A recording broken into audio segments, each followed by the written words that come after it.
Madame la Présidente, Monsieur le Directeur Général, je suis ravie d'être avec vous en vidéo, désolée de ne pas pouvoir l'être physiquement, pour clôturer l'Assemblée Générale de Solia. C'était important pour moi de vous faire un témoignage de mon intérêt pour votre action et de mon soutien. Solia est un des acteurs majeurs de l'accompagnement des ménages modestes, que ce soit pour les sujets de rénovation énergétique et de réhabilitation, mais plus largement sur tous les sujets qui ont trait au logement. Vous avez présenté vos résultats 2019 et ils sont impressionnants.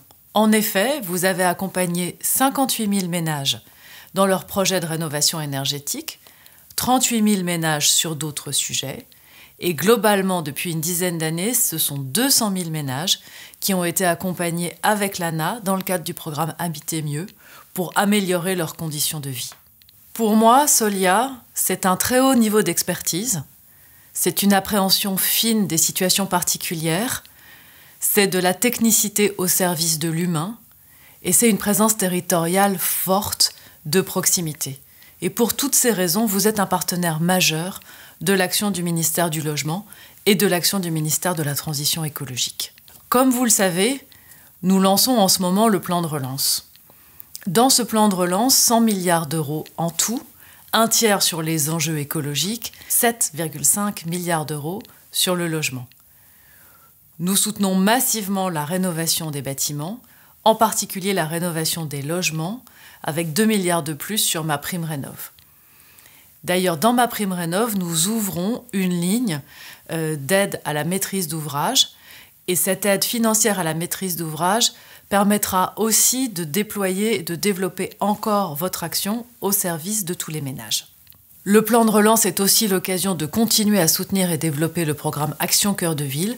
Là aussi, sur la réhabilitation, vous êtes un partenaire extrêmement important. Je me réjouis donc de pouvoir continuer à travailler avec vous en grande proximité, soutenir le déploiement de votre action, et nous avons d'ailleurs un rendez-vous dans peu de temps pour en parler. Je voudrais dire un mot sur la lutte contre l'habitat indigne. Hier, j'ai présenté en Conseil des ministres une ordonnance issue de la loi Elan sur l'harmonisation et la simplification de la police des immeubles pour clarifier et renforcer les pouvoirs des préfets et des maires face à cette grande cause de lutte contre l'habitat indigne. Je connais votre investissement en matière de lutte contre l'habitat indigne. Je crois que ce texte nous permettra d'être collectivement plus efficaces. Il rentrera en vigueur au 1er janvier 2021. Enfin, je voudrais dire un mot de notre politique de logement d'abord.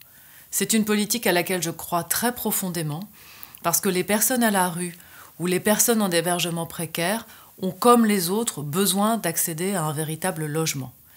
C'est le sens de cette politique lancée il y a 3 ans par le président de la République, et lorsque nous faisons le bilan, nous pouvons être fiers collectivement d'avoir accompagné 150 000 personnes vers un vrai logement.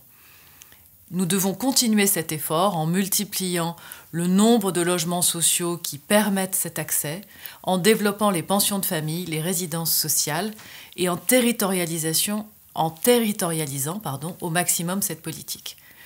J'ai lancé il y a quelques jours le 2e appel à manifestation d'intérêt qui permettra d'avoir plus de territoires qui rejoignent l'application volontariste rapide de cette politique. Je compte sur vous pour être au rendez-vous.